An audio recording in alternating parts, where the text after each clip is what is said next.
Welcome to episode 28 of Communicast, a communication skills podcast. I'm Scott D'Amico, president of Communispond, a global communication skills training organization. In this episode, I'm talking with Stephan Wiedner. Stephan is co-founder and CEO of multiple companies focused on talent development, psychological safety-based coaching, and online skills practice. Check out the episode to understand what may be crushing our curiosity, why psychological safety is so important in the workplace, and to learn how to put empathy into practice. I hope you enjoy. Stephan, thank you so much for joining me today. Scott, thank you for having me. Before we get started, maybe just to kick us off a little bit, why don't you tell the listeners a little bit about yourself, career journey, and really what it is that you're working on today? Yeah, Scott. So I started my career obviously in university, like so many people, and I was taking a business course. I got a business degree, and within business, you're exposed to a lot of different courses, finance and marketing and et cetera, et cetera. And the area that really compelled me and was most interesting and exciting was organizational behavior. And so I was always really keen on psychology, business, and then later technology. And in fact, I did a specialization within business and commerce around IT systems. And so I was really keen on the combination of all three of those things. So my entire career, I've really been focused on psychology, business, and technology, and finding the intersection between all three of those things to help organizations, leaders, teams be more successful. That's definitely an interesting combination as you take the three of those together, the business, psychology, and technology. I would imagine where they intersect, some pretty interesting things happen, especially with really helping organizations perform at their best point possible. Yeah, absolutely. So the thing we're working on right now, so we have a couple different companies because of these varied interests. And one of them is a software company specifically around training interpersonal skills for leaders and managers or team members within an organization. So it gives them, think of it as a flight simulator for interpersonal skills. Interesting. And I believe a lot of the work that you do around those interpersonal skills is really helping to bring about or create an environment with psychological safety. And I would think a big part of that is tied into effective communication skills, being a strong communicator. So from your standpoint, when you hear this term communication skills, or that somebody is a really strong communicator, what does it mean to you, especially through this lens of perhaps creating psychological safety? Yeah, you're right. So we are focusing on psychological safety, which we describe as the courage to speak up and the confidence to know you'll be heard. So that's the working definition we use. It's not the definition used in academia, but I think it's close enough. So it's the courage to speak up and the confidence to know you'll be heard. So we're always asking, what are the interpersonal skills that are required in order to create an environment where everyone on your team feels like they have the courage to speak up and the confidence to know they'll be heard? And so those skills are often all about listening and showing curiosity and those sorts of things. Whereas I think a lot of people might think of communication skills as one-way communication, as in it's what is in my head needing to convey that to other people, right? Convey that to you and others. They think of communication in that way. And we see it as much more a two-way street. And we cannot forget about receiving information, and more specifically, it's about expressing understanding. So it's not that I necessarily agree with you, but I can demonstrate to you that I understand what you're saying. I understand the emotions perhaps with which that you're communicating to me. I get that you're frustrated, for example, or I get that you're really excited about this new project. Those are some of the communication skills that we're working on. I think that's one of the big areas that a lot of people struggle with, is being able to demonstrate understanding even when you don't agree with what you're hearing, because oftentimes when you don't agree, things can become pretty contentious and combative or argumentative. And I think that really puts people in a position where they don't feel comfortable sharing their thoughts, sharing their ideas. So this idea of somebody being a strong communicator, it's not only that person that can get the information out there from, maybe my head into your ears or your head, but really that they understand, they're listening, and they can demonstrate the understanding even in that environment where they may not be agreeing with them. That kind of capture what you're saying there around what it means to be a strong communicator. Exactly. And I think often we'll use phrases such as, I get it, I understand what you're saying. That is not enough. It's not enough to just say, I get it. You need to paraphrase or repeat back to people what they're saying so that they now know that you get it, because it's not always enough to say, I get it. And often you say, I get it to placate the other person. It's like, yeah, I get it. Shut up. Stop talking. I don't want to hear you anymore is the, if you could read between the lines, that's what you're thinking, right? Yeah. And the other person will receive that. They'll get that, even though you might not be saying it. The tone with which you say it, maybe the speed at which you say those words will signal to that other person, oh, they don't want to hear what I have to say. I have a 10-year-old and a 13-year-old. I'm going to have to consciously say, okay, take that, I get it, out of my vocabulary, because I know I've used that with them before when they're just coming at me with so many different things. They want this, they need this, they got to do this, they want to go here. I'm like, I get it, dude. Just give me a second.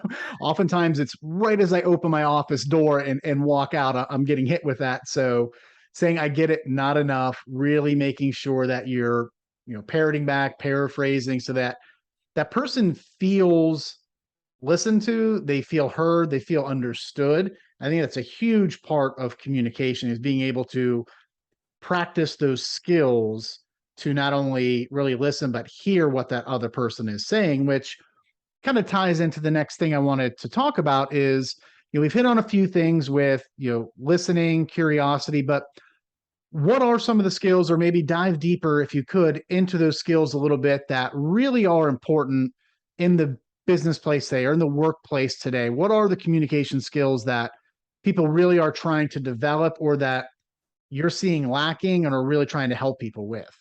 Yeah, so we've seen it. You see the news articles now where it talks about companies focusing more on hiring people with good listening skills or more curiosity, that kind of thing. Like, these are quote unquote soft skills.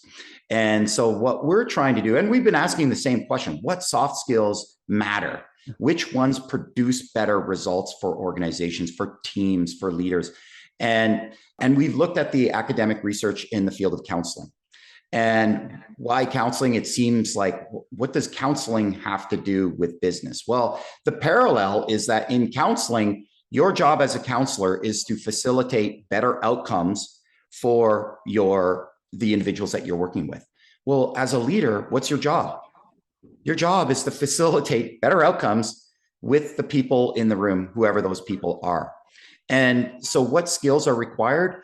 In counseling, they've been able, one researcher by the name of Timothy Anderson out of Ohio University, he came up with a hypothesis for soft skills that he could assess and measure with a performance-based tasks. So he had individuals look at stimulus videos of challenging moments inside counseling and record a response. So he just said, what would you say? What's your natural inclination for how you might respond to this type of individual in this moment?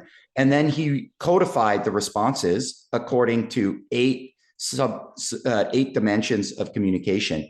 And he calls that grouping of communication facilitative interpersonal skills. What it is, in summary, is it's basically the amount of empathy that a person has for another person, and being able to demonstrate that empathy even when the other person is particularly challenging. And also it's the ability to, when there's some sort of rupture between the relationship between you and the individual, to be able to approach it very skillfully, as opposed to avoiding it or pretending like it didn't happen. So if we take that parallel to business, we think the same skills are relevant. So within a business setting, it's number one, how well are you attuned to all of the people in the room and their differences? And not just how well are you attuned to person A, B, C, and D, but how well are you attuned to the relationship between person A and C, or A and D, right? Like, are you noticing the dynamics within the team? So you have to be attuned to that. and many managers are. And then the second is if there are some forms of conflict or any sort of issues that might cause relationships to be hindered, you can approach it very skillfully and say, hey, what's going on here? And generate open discussion about those issues so that they're not like issues that just get swept under the rug and they're there, everybody knows about them and no one does anything about it, but instead you deal with it head on in a skillful manner. Those are the skills that we can assess and measure. And I think being able to assess and measure those skills really is a critical component of all of this, because as you mentioned, there's so many job postings out there. There's so many people that are talking about, we need folks with strong communication skills. We need people that are good listeners, but they can't quite pinpoint exactly what that means or what the outcomes are when those skills happen. So being able to do that, I think is fascinating. And you mentioned something that I've never really thought about it this way before, but oftentimes as a people leader, you almost kind of are like a counselor, right? It becomes not about me. It's about the person that I'm working with and really helping them to work through whatever challenges or problems that they're facing, working through coaching, communicating with them to help them grow and really be their best self in that particular role. So it's a great way to look at, are you a leader and what type of role are you taking and how you're communicating with those folks is definitely going to have an impact. Absolutely. And, we have a long, I've worked in the world of coaching for many years. And so there's definitely a parallel between coaching and counseling. That's why we got into that research in the first place, because we were looking at the efficacy of coaching. Why is coaching effective? Why does it work? Does it really work? How much does it work? These were the questions we were asking being in that industry. And so the closest thing we could look at was counseling, because there's there's a bigger body of research in that field than there is in coaching. But I think if we were to take assess those same skills in counseling and in coaching, we'd probably see a big parallel. And there's a lot of advocacy for that in the business world, right? You as a leader, you need to be a coach in a way, right? Mm-hmm. You're coaching your people. You're not telling them what to do, but instead you're asking them questions. You get curious with them. It's all about their growth and their development, as opposed to you being a micromanager. Yes, the dreaded micromanager, and I'm sure there's some great research out there around the differences between micromanagers and managers who really empower their people, serve as a coach to them, really work with them to help figure things out together versus simply dictating or just doing. And I've seen this a lot throughout my career, where there will be solid performing teams. But if you look behind the curtain a little bit, it really is the leader that's just doing everything for the team. And typically those results are short-lived because the team gets frustrated. The leader just gets burnt out from doing everything. Or when that leader moves on, those people on the team really didn't have the skills to accomplish the job. It was just someone really dictating on that micro level as to what to do day in and day out. So I think taking that coaching approach really does make a big difference. Stephan, as you think through your career journey, getting to where you are today with the organizations that you're leading, if you had to pinpoint it down to one or maybe say two communication skills that really helped you to get here, what would those be? I would say number one, empathy. So being able to put myself in other people's shoes and really listen to what's going on for them and be able to reflect that back to them, as we've talked about. So I'd say that's the first one. And the second one, I would say it's not a skill, but it is definitely connected to a skill, which is bringing curiosity. So I think I'm innately curious about people, about technology, about psychology, right? And so it causes me to be in this place of asking a lot of open-ended questions and just being really curious with people before placing judgment. And I think that's a great leadership skill, is to possess curiosity. I agree that curiosity for me is a really important skill when it comes to leadership, because when you have that natural curiosity, typically you want to help people. You're curious because you want to figure out how things work, how things can improve. And it leads to, as you mentioned, lots of really good questions. And in a prior role, we sold a training and had a training that the company developed around this idea that creativity and innovation really is a skill that can be taught. And curiosity ties very strongly in there. And if you think of why kids are so creative and they're always coming up with all these new things and building things and inventing things and creating entire worlds in their mind, is because they're really practicing these skills that are tied towards curiosity and innovation. They question. If you have younger kids, anyone listening, you get that question why 1,000 times. It's because they want to know how things work. They observe. They watch how things are happening. They're looking at you. They're looking at how things are coming together. They talk to each other a lot. Maybe not now as much with all the technology, but they talk and they interact. And then they start to associate all these things together, which leads to that creative thinking or the innovation. So yeah, definitely skills that can be taught. Curiosity absolutely ties in there, and empathy. I hear this a lot comes up on all the episodes, people talking about empathy, and I'm really excited that this is coming to the forefront of the workplace, because I think it was something that was neglected for so long. And it maybe was there, but it was, I would probably say, in some companies, some industries, frowned upon. Now it's becoming something front and center, where some of the leaders of the biggest organizations really are leading with empathy. So maybe you could tell me a little bit about, from your perspective, when you talk about bringing empathy to the table, what does that mean, or how do you put that into practice? Before I answer that question, because it is a good question, I want to talk about empathy for sure. I want to go back to what you were saying about the kids and their curiosity. What is it, do you think, that stops us from being curious, like the kids, and asking those questions? What do you think it is? I think it's a combination of a couple of things. I think partially the school systems that they get into are very structured, regimented. The teachers are overwhelmed. They're very busy, and they don't always have the time or the resources, I think, to really foster and encourage that questioning and creativity, because they realize at the end of the year, we have this test. I have to meet all these standards. I have all those types of things. And I think some of it does fall back to the parents as well. Parents get busy, they get overwhelmed, they get frustrated when the kid has asked why 20 times. And for me, that's been one of the things I've really tried hard, is that when the kid is asking why, or wanting to know how things work, to consciously take the time and talk with them and answer those questions and not shut it down. So it's really the combination of those two things that I think that stifles it. What about you? Yeah, you're probably a good systems thinker, a systemic thinker. That's because you're pointing to kind of a system, right? Like the educational system is perhaps stifling some of the education. I think certainly a great theory, and there's probably some truth to that.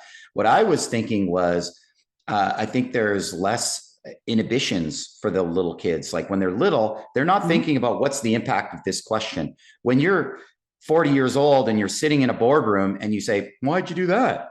Why'd you do this? Why do we do this? Right? How might you be perceived? You might be perceived as ignorant. You might be perceived as just someone who is, difficult to get along with. The point is, as we get older, I think a main aspect to people no longer asking questions or being afraid to ask questions is that interpersonal risk taking. And that's the root cause for why psychological safety exists. Like, why is psychological safety a thing? It's because we as social beings are constantly trying to make sure that our perception of ourselves is high, right? Like, we want to make sure that the people around us think, hey, this person's smart, well-educated, etc. And by asking questions, we can sometimes affect that perception of us. So just pretty fascinating that we're making that connection. So let's come back to empathy. You asked about empathy. And can you ask the question again? What specifically about empathy do you want to know? So empathy definitely comes up a lot in my conversations, and I'm excited that it is that more people are really trying to bring that into the workplace. So from a practical or a practice standpoint, how are you putting empathy into action in your conversations, in your meetings with your teams, things like that? So we talked a lot about reflecting, what someone is saying. So we look at three things. There's reflecting content, reflecting feeling and reflecting meaning. So what does it mean to reflect back? It's not that I get it, right? It's to say, okay, I get it. I understand that, and then fill in the blank. And the blank is what the other person is saying. So, and to do that well, you're not just parroting back what they're saying, but you're paraphrasing and also adding just a little bit. So for example, if someone's coming to you because they're stressed about some of the back chatting that might be happening within their team, and they're asking you for help, and they're really frustrated, then to be able to say, okay, so I understand there's some back chatting happening in your team, and it seems that you're fairly stressed about this. Is that right? Like, and just being able to name it and label it. So right there, I said, it sounds like you're stressed about it. That might cause them to, a little light might shine for them and say, oh yeah, you're right. I am feeling stressed. I hadn't noticed my emotional state. Like I hadn't even noticed. So by reflecting back, you're actually adding something for them. And there's some recent research that we've been looking at within the field of counseling, and where what they did is they recorded a session, then they had the client look at the session and mark off the points that were most valuable to them.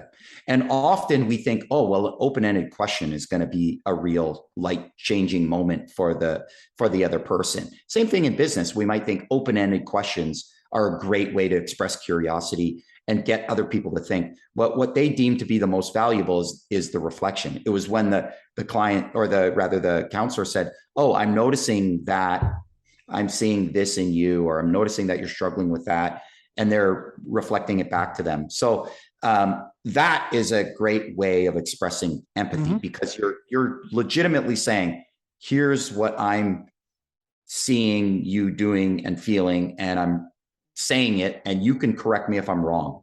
So it's always appropriate in when expressing empathy to say, did I get that right? Or am I, I think I'm right, but I'm not sure, because it gives the other person the opportunity to say, nah, it's not really stress. It's actually a little bit more like I'm kind of fearful of losing that contract. And, they might use slightly different words, and they might correct you.